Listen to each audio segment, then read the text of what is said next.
한지우는 낡은 아파트의 작은 방에 웅크려 앉아 있었다. 방은 그의 삶처럼 단조롭고 차분했다. 벽지는 색이 바랬고 가구는 최소한의 것들 뿐이었다. 유일하게 생기 있는 것은 벽에 걸린 어머니의 사진이었다. 사진 속 어머니는 환하게 웃고 있었지만 그 웃음은 이제 지훈의 기억 속에서만 살아 숨 쉬는 듯했다. 3년 전 어머니가 생일 선물을 사러 나갔다가 홀연히 사라진 그날 이후 지훈의 시간은 마치 낡은 시계처럼 멈춰버렸다. 아니, 실제로 멈춘 시계가 하나 있었다. 어머니의 침대 머리맡에 놓여있던 뻐꾸기 시계는 정확히 3년 전 어머니가 실종된 그 시간, 오후 3시 17분에 멈춰 있었다. 지훈은 그 시계를 고치려 하지 않았다. 고장난 시계는 그의 삶을 대변하는 듯했다. 저녁은 늘 그렇듯 컵라면이었다. 뜨거운 물을 붓고 꼬들꼬들한 면이 익기를 기다리는 동안 지훈은 식탁 맞은편에 텅 빈 의자를 응시했다. 이따금 어머니가 앉아 자신에게 잔소리를 하거나 학교에서 있었던 일들을 제잘거리는 그의 이야기를 들어주는 환청이 들리는 듯했다. 그러나 현실은 차가운 침묵뿐이었다. 낡은 창문 틈새로 스며드는 바람소리만이 유일한 동반자였다. 지훈은 젓가락으로 면을 휘저으며 생각에 잠겼다. 어머니가 사라진 후 그의 삶은 온통 흐릿했다. 모든 것이 무의미하게 느껴졌고 하루하루를 버텨내는 것이 고통스러웠다. 학교 생활도 친구들과의 관계도 예전 같지 않았다. 그는 자신을 세상으로부터 고립시켰다. 어느 날 오후, 지훈은 늘 가던 길고양이 보호소로 향했다. 그는 그곳에서 자원봉사를 하며 무료한 시간을 보냈다. 보호소의 한쪽 구석에는 털이 듬성듬성하고 눈빛이 불안한 작은 강아지 한 마리가 웅크려 있었다. 보호소 직원은 그 강아지가 오랫동안 학대받아 사람을 극도로 경계한다고 말했다.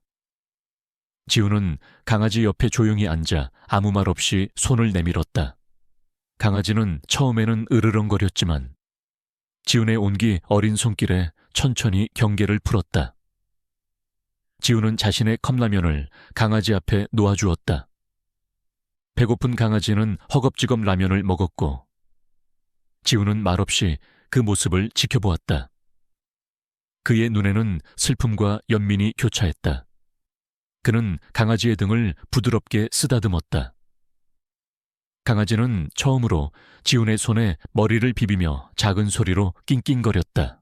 그 순간 지훈의 마음속에 작은 온기가 피어나는 것을 느꼈다. 그는 이 작은 생명체에게서 잊고 있던 연결감을 발견했다. 비록 자신도 힘들지만 누군가를 위해 무언가를 할 수 있다는 사실이 그에게는 큰 위안이었다. 지훈의 왼손 목에는 희미한 별 모양의 흉터가 있었다. 어릴 적 넘어져 생긴 흉터라고 어머니는 늘 말했지만 지훈은 그 기억이 어렴풋할 뿐이었다. 가끔 그 흉터는 아무 이유 없이 욱신거렸고 그럴 때마다 설명할 수 없는 불안감이 그를 감쌌다.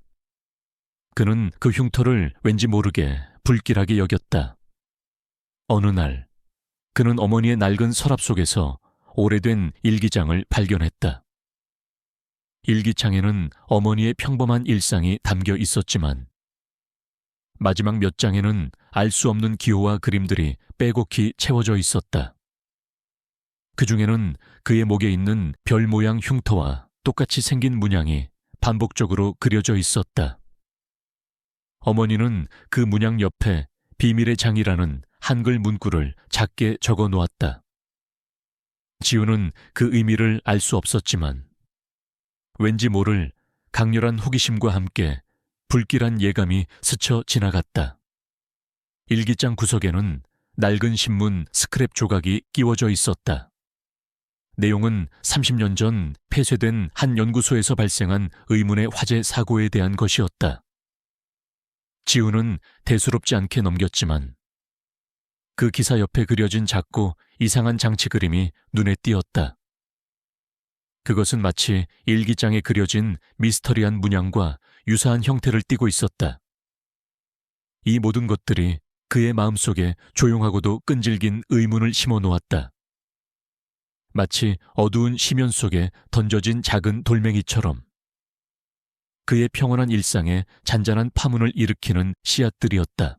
어느 늦은 밤 지훈의 휴대폰이 요란하게 울렸다. 발신자 제한 번호였다. 망설임 끝에 전화를 받자 쉰 목소리가 흘러나왔다.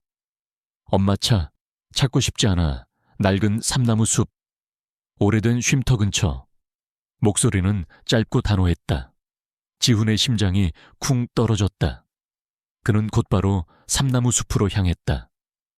휴대폰으로 위치를 확인하며 숲속 깊이 들어서자 매캐한 단내음이 코를 찔렀다.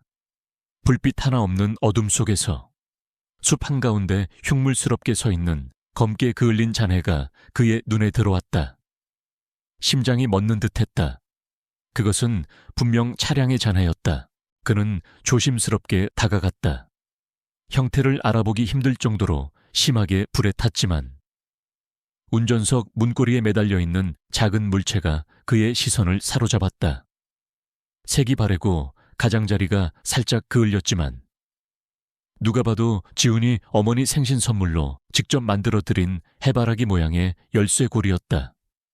그 순간 지훈의 세상은 무너져 내렸다. 희미하게나마 품고 있던 어머니가 살아계실지도 모른다는 마지막 희망이 산산조각 나는 소리가 들리는 듯했다.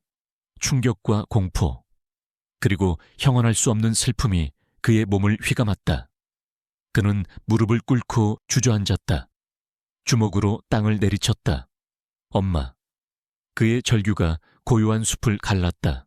동시에 그의 왼손 목에 있는 별 모양의 흉터가 욱신거리기 시작했다. 단순한 통증이 아니었다.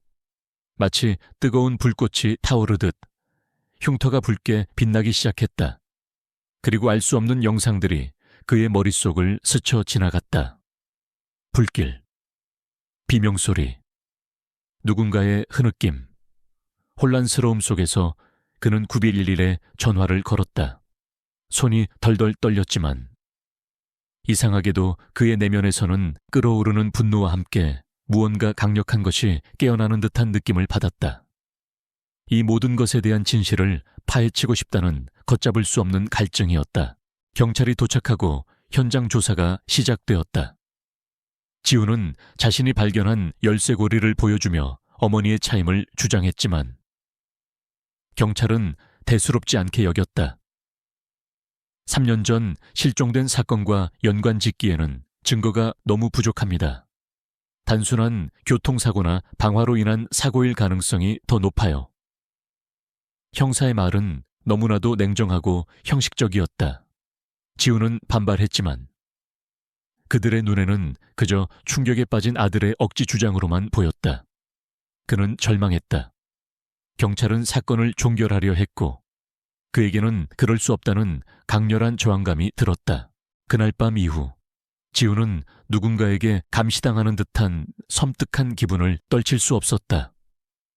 집 주변을 맴도는 그림자들, 휴대폰으로 걸려오는 무음 전화들, 그리고 며칠 뒤 그의 우편함에 정체를 알 수 없는 협박 편지가 도착했다. 알고 싶지 않은 진실도 있는 법이다. 여기서 멈춰라. 짧고 간결한 경고였지만 그 내용은 명확했다. 이제 그는 더 이상 평범한 삶으로 돌아갈 수 없다는 것을 깨달았다. 어머니의 죽음이 사고가 아님을 직감했다. 이 사건은 그의 개인적인 비극을 넘어선 무언가 거대한 음모와 연관되어 있음을 본능적으로 느꼈다. 그는 이제 어머니의 차가운 자의 속에서 발견한 진실의 조각들을 쫓아 이 알 수 없는 여정을 시작할 수밖에 없었다. 지훈은 경찰의 무관심에 좌절했지만 포기할 수 없었다. 어머니의 마지막 흔적이 담긴 그을린 차에서 단서가 있을 거라는 확신이 들었다. 그는 몰래 현장으로 다시 돌아갔다. 잿더미 속에서 끈질기게 뒤지던 지훈의 손에 차 시트 아래 깊숙이 박혀 있던 작은 금속 상자가 만져졌다. 상자는 불길에도 견딜 수 있게 특수 제작된 듯 견고했다. 그는 상자를 열었고 그 안에는 낡은 스마트폰 하나와 조그만 USB 드라이브, 그리고 빛바랜 종이 한 장이 들어있었다.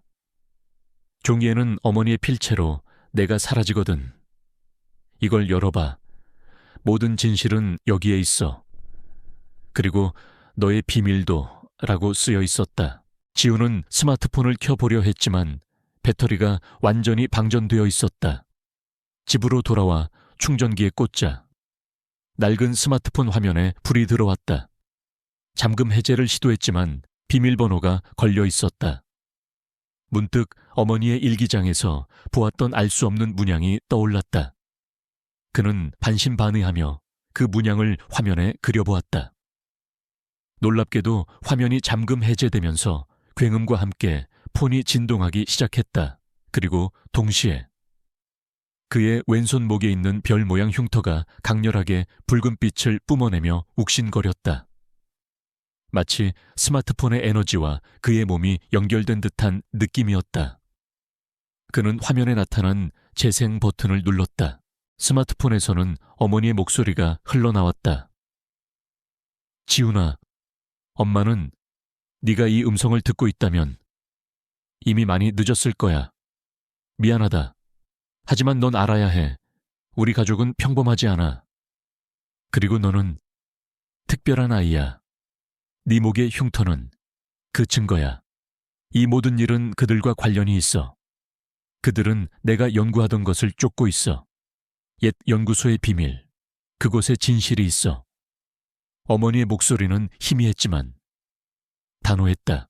그리고 음성 파일과 함께 화면에는 흐릿한 지도가 나타났다. 옛 연구소의 위치와 함께 알 수 없는 기호들이 찍혀 있었다. 바로 그 순간 누군가 현관문을 두드렸다. 누구세요? 지우는 긴장하며 물었다.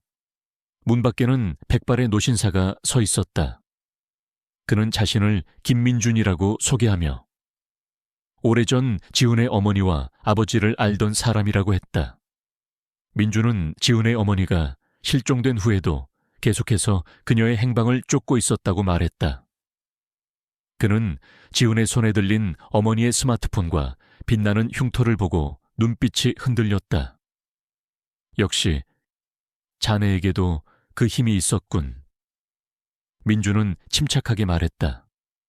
그는 지훈의 어머니가 단순한 실종이 아니라 거대한 음모에 휘말렸으며 지훈의 어머니는 특별한 연구를 하고 있었다고 설명했다.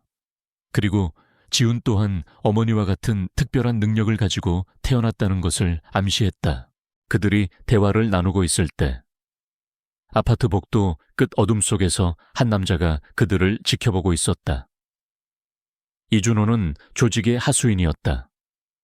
그는 우연히 지훈의 집 근처를 지나다가 창문 틈으로 새어나오는 붉은 빛과 지훈이 스마트폰을 조작하는 모습을 보았다.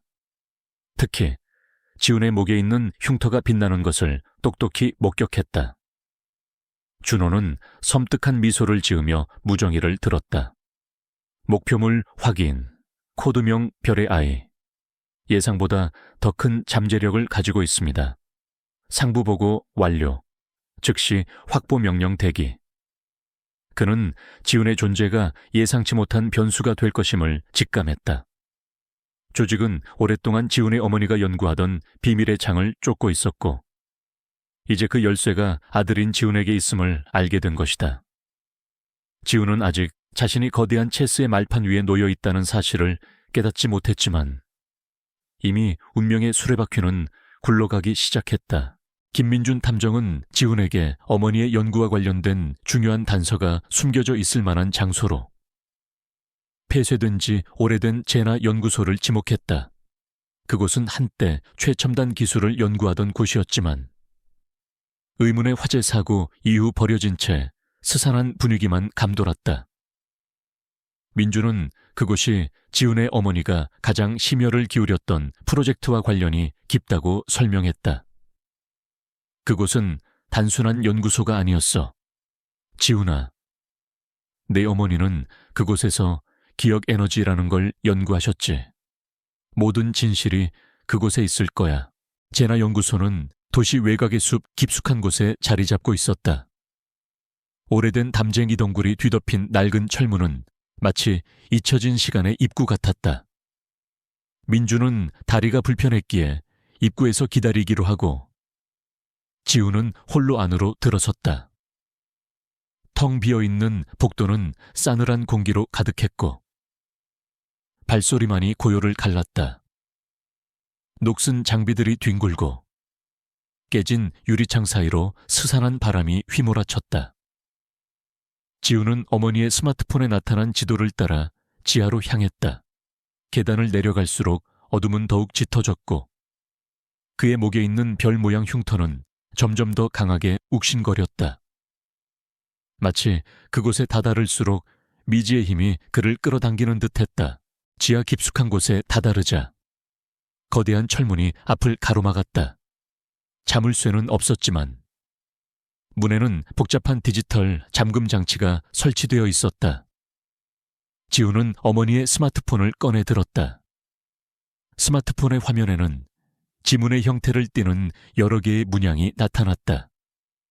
지우는 지도를 다시 확인하며 어머니가 일기장에 그려놓았던 알 수 없는 기호들과 대조하기 시작했다. 그는 어머니의 연구 노트를 통해 비밀번호를 해독해야 한다는 것을 직감했다. 시간이 촉박했다. 등 뒤에서 누군가의 인기척이 느껴지는 듯했다. 이준호 일당이 그를 추격하고 있음을 본능적으로 알 수 있었다. 지우는 집중했다. 그는 흉터에서 흘러나오는 미약한 에너지를 느끼며 그것이 마치 어머니의 의식과 연결되는 통로라도 되는 듯 손가락으로 화면의 문양들을 천천히 눌러보았다. 1번, 2번, 3번, 틀릴 때마다 오류음이 울렸다. 그의 심장이 불안하게 요동쳤다. 서둘러야 해. 지훈아, 민준의 목소리가 무정이를 통해 들려왔다. 그는 밖에서 이준호 일당이 접근하는 소리를 듣고 있었다. 그들이 오고 있어 민준의 목소리에는 초조함이 묻어났다. 지훈은 온몸의 감각을 곤두쓰고 마치 퍼즐 조각을 맞추던 마지막 문양을 눌렀다. 잠금 장치에서 딸깍하는 소리가 들리더니 둔중한 소리와 함께 철문이 천천히 열렸다. 문이 열리자 안에서는 섬뜩한 실험실이 모습을 드러냈다. 수많은 모니터와 알 수 없는 기계들이 어둠 속에 잠겨 있었다. 그는 한 발짝 내딛었다. 그러나 발을 내딛는 순간 이준호의 비릿한 목소리가 뒤에서 들려왔다. 드디어 찾았군, 별의 아이. 어둠 속에서 여러 명의 그림자가 나타났다.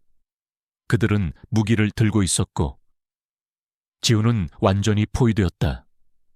그는 고독하게 이 모든 위협에 홀로 맞서야 했다. 민준의 무정이 너머로 총성이 울리는 소리가 들렸고 그 소리는 민준이 위험에 처했음을 알렸다. 지훈은 혼자 남겨진 것이다. 그 순간 그의 심장은 극한의 긴장감으로 옥죄어왔다. 이준호의 냉소적인 목소리가 실험실의 차가운 공기를 갈랐다. 별의 아이라 쓸데없이 영리하군. 그는 부하들을 시켜 지훈을 압박했다. 지훈은 등에 식은땀이 흘렀지만 물러서지 않았다. 그의 눈은 철문 너머 실험실 한가운데 놓인 거대한 장치를 향해 있었다. 그것은 어머니의 일기장에서 보았던 스케치와 놀랍도록 흡사했다. 장치 주변에는 수많은 모니터와 케이블이 복잡하게 얽혀 있었다. 지훈은 본능적으로 저곳에 어머니가 남긴 모든 진실이 담겨 있을 것이라고 직감했다. 이준호는 지훈의 움직임을 읽으려는 듯 천천히 다가왔다. 내 어머니는 위험한 장난을 치고 있었어. 이제 그 장난은 여기서 끝난다. 그는 부하들에게 지훈을 붙잡으라고 지시했다. 지훈은 재빠르게 몸을 피하며 실험실 안으로 뛰어들었다. 그는 기계들 사이를 재빨리 움직이며 이준호의 부하들을 따돌렸다. 지훈의 왼손 목에 있는 별 모양 흉터가 더욱 강렬하게 빛나기 시작했다. 욱신거림은 고통스러웠지만 동시에 설명할 수 없는 힘이 그의 혈관을 타고 흐르는 듯했다. 그는 그 힘이 자신을 이끌고 있음을 느꼈다. 마침내 그는 거대한 장치 앞에 섰다.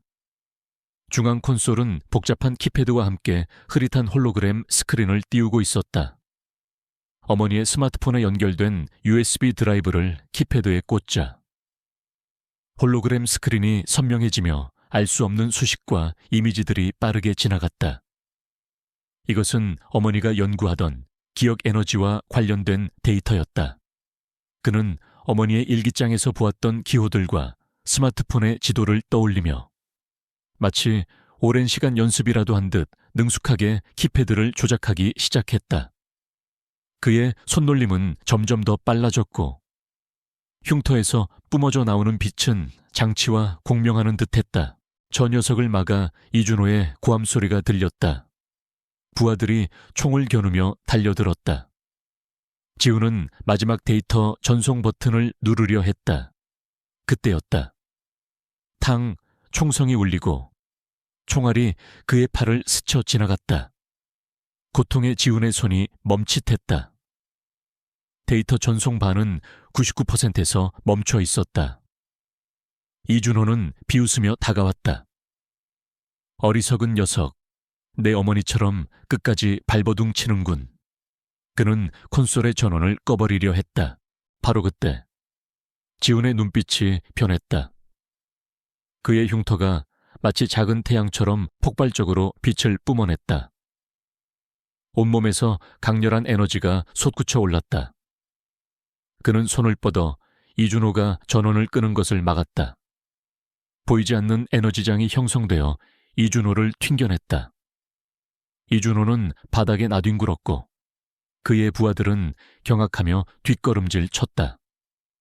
지훈은 고통 속에서도 마지막 힘을 쥐어짜내 손가락으로 전송 버튼을 강하게 눌렀다. 삑 하는 소리와 함께 데이터 전송이 완료되었다는 메시지가 홀로그램 스크린에 떴다. 동시에 실험실 전체의 전원이 나가며 암흑이 찾아왔다. 잠시 후 비상등이 깜빡이며 다시 희미한 빛을 밝혔다. 이준호와 부하들은 충격과 공포에 질린 얼굴로 지훈을 바라보았다. 그들의 얼굴에는 방금 전의 오만함은 사라지고 이해할 수 없는 힘에 대한 두려움만이 가득했다. 멀리서 민준 탐정의 목소리가 무정이를 통해 들려왔다. 지훈아, 괜찮나? 난 괜찮아. 지원군이 오고 있어. 민준의 목소리에는 안도와 함께 자랑스러움이 묻어났다. 지훈은 거친 숨을 몰아쉬며 쓰러질 듯 비틀거렸지만 그의 얼굴에는 비장함과 함께 미약한 승리의 미소가 번졌다. 그는 어머니의 유산, 그리고 자신의 숨겨진 잠재력을 마침내 세상에 드러낸 것이다. 지훈이 마지막 데이터를 전송한 후 갑작스러운 정전은 잠시의 혼란을 가져왔지만 이내 연구소 전체에 경찰 사이렌 소리가 울려 퍼졌다. 민준 탐정이 미리 요청했던 지원군이었다. 이준호와 그의 부하들은 혼비백산하여 도망치려 했지만 이미 모든 출입구는 봉쇄된 상태였다. 그들은 체념한 듯 순순히 체포되었다. 이준호는 끌려나가면서도 지훈을 향해 분노에 찬 눈빛을 보냈다. 이건 끝이 아닐 거야. 네가 뭘 건드렸는지 알게 될 거다. 그의 비명은 멀어져가는 사이렌 소리에 묻혔다. 이로써 지훈의 어머니를 쫓던 비밀 조직의 거대한 음모가 세상에 드러나는 순간이었다. 지훈은 팔에 상처를 부여잡고 벽에 기댔다. 몸은 지쳤지만 마음은 전에 없이 평온했다. 민준 탐정이 급히 다가와 지훈을 부축했다. 정말 잘했어, 지훈아. 내 어머니가 자랑스러워 하실 거야. 민준의 눈에는 오랜 세월 묵은 회한과 함께 깊은 안도감이 서려 있었다. 그는 지훈이 어머니의 연구를 계승할 수 있도록 모든 법적 절차와 행정적인 지원을 아끼지 않겠다고 약속했다. 며칠 후 지훈은 김민준 탐정과 함께 어머니의 묘를 찾았다. 묘비에는 어머니의 이름과 함께 짧은 글귀가 새겨져 있었다. 진실은 언제나 빛을 찾는다. 지우는 조용히 묘비에 손을 얹었다. 차가운 돌멩이의 감촉이 어머니의 따뜻한 손길처럼 느껴지는 듯했다. 자네가 밝혀낸 데이터는 혁명적이야. 민준이 나지막이 말했다. 내 어머니는 기억 에너지를 통해 인간의 심리적 트라우마를 치유하고 심지어는 상실된 기억까지 복원할 수 있는 기술을 연구하셨어. 그들은 이 기술을 악용하려 했지. 하지만 이제 모든 것이 제자리를 찾았어. 민주는 이어 말했다. 이제 자네에게 새로운 길이 열릴 거야. 네 어머니의 연구를 이어받아 인류에게 진정으로 도움이 되는 방향으로 이끌어갈 기회가 주어진 거지. 지우는 고개를 끄덕였다. 경찰은 제가 너무 위험한 정보를 가지고 있다고 생각해서 국가 차원에서 연구를 지원하고 보호하겠다고 했어요. 저도 이제야 어머니가 왜 그렇게까지 이 연구에 매달리셨는지 알 것 같아요. 지훈의 눈빛은 더 이상 방황하지 않았다. 그는 잃어버린 어머니의 흔적을 쫓는 것에서 벗어나 이제 어머니의 위대한 유산을 이어받아 세상을 이롭게 할 새로운 목표를 찾은 것이다. 그것은 단순한 부나 명예가 아니었다. 어머니의 꿈을 실현하고 자신의 특별한 능력을 선한 영향력으로 펼칠 수 있는 진정한 의미의 기회였다. 그들은 말없이 어머니의 묘비 앞에 서 있었다. 바람이 나무십 사이를 스쳐 지나갔고 햇살이 묘비 위로 따스하게 쏟아졌다. 지훈의 왼손 목에 있는 별 모양 흉터는 더 이상 욱신거리지 않았다. 이제 그것은 고통스러운 기억이 아니라 어머니와의 연결고리이자 그가 나아가야 할 길을 밝혀주는 등대처럼 느껴졌다. 어둠 속에 갇혀있던 한 소녀는 이제 어머니의 지혜와 자신의 용기로 새로운 세상을 열어갈 준비가 되어 있었다. 1년 후, 한지우는 더 이상 과거의 그림자에 갇힌 소년이 아니었다.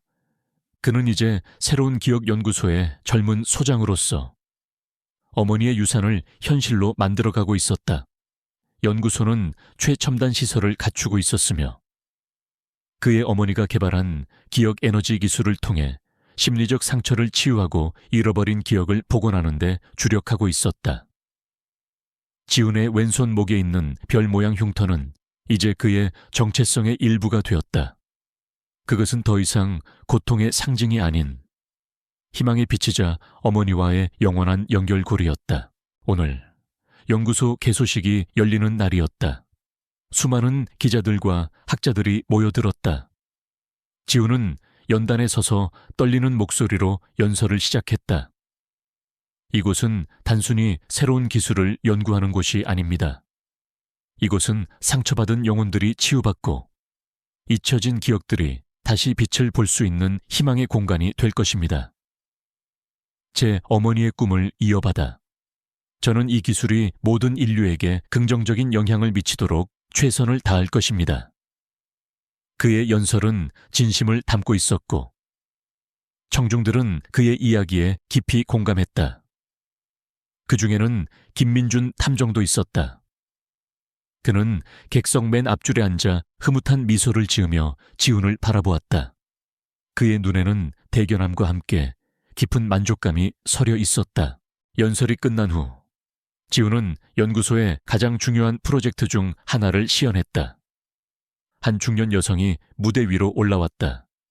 그녀는 오래전 사고로 남편과 관련된 모든 기억을 잃어버려 극심한 트라우마에 시달리고 있었다.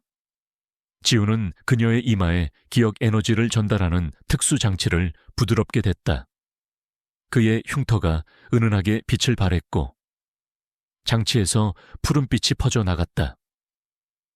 잠시 후 여성의 얼굴에 경련이 일더니 이내 눈물이 왈칵 쏟아졌다. 남편의 목소리가 들려요. 우리 아이가 처음 태어났을 때 행복했던 기억들이 돌아왔어요. 그녀는 흐느끼며 말했다. 객석에서는 감동의 박수가 터져 나왔다. 지훈은 따뜻한 미소로 그녀를 안아주었다. 그는 이제 단순히 어머니의 연구를 이어받는 것을 넘어 그것을 통해 실제로 사람들을 돕고 세상을 변화시키고 있었다. 해가 저물고 개소식의 열기가 식어갈 무렵 지우는 연구소의 가장 높은 층에 있는 자신의 사무실 창가에 섰다. 도시의 불빛들이 밤하늘 아래 반짝였다. 그의 시선은 멀리 어머니의 묘가 있는 방향을 향했다. 그의 목에 있는 별 모양 흉터가 다시 한번 은은하게 빛을 발했다. 그것은 마치 어머니가 그에게 보내는 무언의 메시지 같았다. 그는 더 이상 과거의 비극에 얽매이지 않았다. 오히려 그 비극을 발판 삼아 더 큰 목적을 향해 나아가고 있었다. 그의 삶은 어머니의 희생으로 얻은 두 번째 봄이었고 그는 그 봄을 온전히 꽃피우고 있었다. 그는 조용히 창문을 열고 밤 공기를 들이마셨다. 흉터에서 흘러나오는 빛이 그의 손끝에서 작은 푸른색 구슬처럼 맴돌았다. 이 빛은 어머니와의 약속이자 앞으로 그가 이끌어갈 세상에 대한 희망을 상징하는 듯했다. 그는 이제 확신했다. 어머니는 사라진 것이 아니라 그의 존재 속에서 그리고 그가 만들어갈 미래 속에서 영원히 살아 숨 쉴 것이라는 것을. 그의 이야기는 이제 시작에 불과했다. 여러분, 제 이야기는 여기서 끝이 아닙니다. 만약 이 이야기가 마음에 드셨다면 좋아요와 구독 버튼을 눌러주세요. 그리고 댓글로 어떤 부분이 가장 인상 깊었는지 또는 앞으로 지훈의 이야기가 어떻게 펼쳐질지 여러분의 상상력을 마구마구 펼쳐주세요. 여러분의 관심과 사랑이 제가 다음 이야기를 만들어갈 수 있는 큰 힘이 됩니다. 다음 미스터리도 기대해 주세요.